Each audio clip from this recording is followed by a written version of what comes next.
Salut, bon aujourd'hui je vais te faire une petite vidéo sur une technique un peu particulière.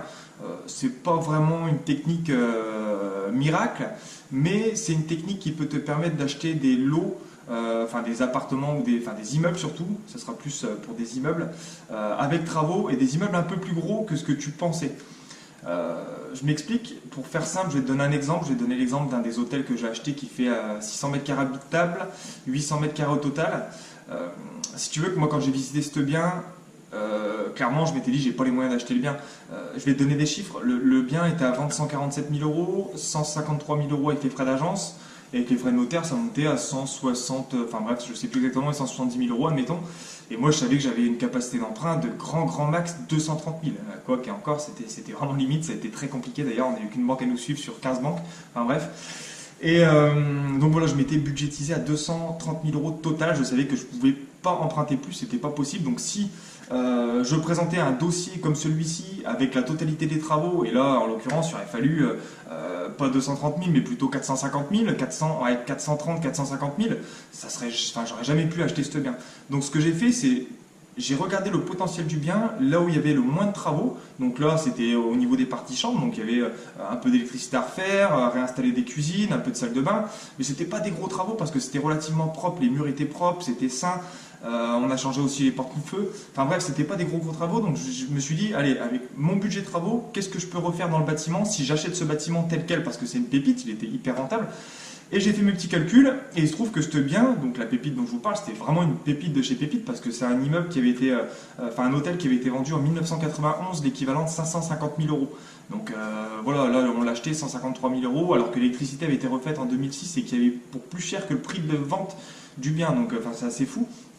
Donc voilà, pour pas passer à côté de ce bien, parce que c'était clairement une affaire en or, je me suis dit, je rénove cette partie, je regarde les calculs, et là, je vois ce que ça me donne. Et là, quand j'ai fait mes calculs, j'ai vu que cette partie que je rénovais pouvait me rapporter du 18% de rentabilité brute. Donc, pour vous donner des chiffres, actuellement, 230 000 euros sur 20 ans, ça me coûte à peu près 1 200 euros par mois, grosso modo, et il me rapporte à peu près 3 500 euros par mois. Donc, voilà, je vous dis, c'est une pure pépite.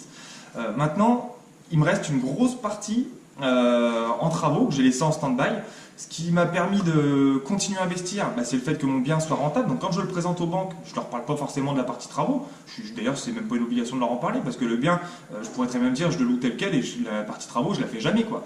Donc je leur cache cette partie travaux pour pas leur faire peur. Ça me permet de continuer mes investissements parce que j'ai un bien qui est rentable. Et j'ai toujours cette partie en stand-by que je vais refaire financer bientôt. D'ailleurs, maintenant, ça fait presque un an qu'on a commencé à louer. Enfin, ça fera un an en juin. On l'a acheté en janvier. Il y a eu 6 mois de travaux.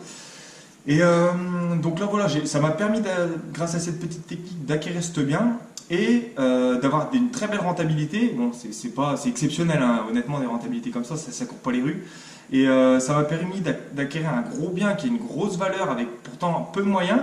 Et maintenant que ce bien tourne, je peux très bien retourner voir les banques et rebatailler la partie travaux. Surtout que comment dire, étant donné que les murs m'appartiennent, quand je vais refaire les travaux, encore une fois, pour vous donner en termes de chiffres, vous orienter, je vais faire à peu près un crédit travaux de 200 000 euros pour refaire l'équivalent de, il y a 5 appartements, type 2, type 3 et un studio.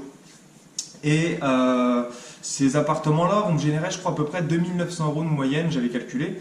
Donc en fait, ça ne va pas bouger ma rentabilité, elle va rester aux alentours de 18%. J'aurai un crédit plus gros, mais j'aurai aussi plus de cash flow, plus de rentrée d'argent. Parce qu'on va avoir effectivement 2 900 euros de rentrée d'argent pour un crédit de 200 000, donc à peu près 1 000 euros. Donc vous voyez, le cash flow est énorme. Donc voilà, c'est une petite technique qu'il ne faut vraiment pas négliger parce que ça peut vraiment être très utile. Là, je suis en train de refaire exactement la même chose sur l'hôpital que j'achète. Je refais une première tranche de travaux, donc en fait c'est un bâtiment que j'achète au total 270 000 euros acte en main. Je fais une première tranche de travaux, donc j'ai fait un crédit à 380 000 euros, donc ça me paraissait être un plafond pour moi, c'est la première fois que j'emprunte autant d'argent, et il me restera une grosse partie à refaire par la suite, mais déjà avec ce premier bien, on a déjà une belle rentabilité. Alors après, une autre petite astuce qui peut aussi vous servir, c'est par exemple pour le projet de l'hôpital ou même le projet de l'hôtel, quand vous faites ce genre de projet, rien ne vous empêche de diviser ce bien et de vendre quelques lots. Ça fait que ça vous augmente encore votre rentabilité. Admettons, demain, vous trouvez un bien qui est, vous faites une première partie, vous avez du 9% de rentabilité brute, mais il vous reste 3 lots à rénover.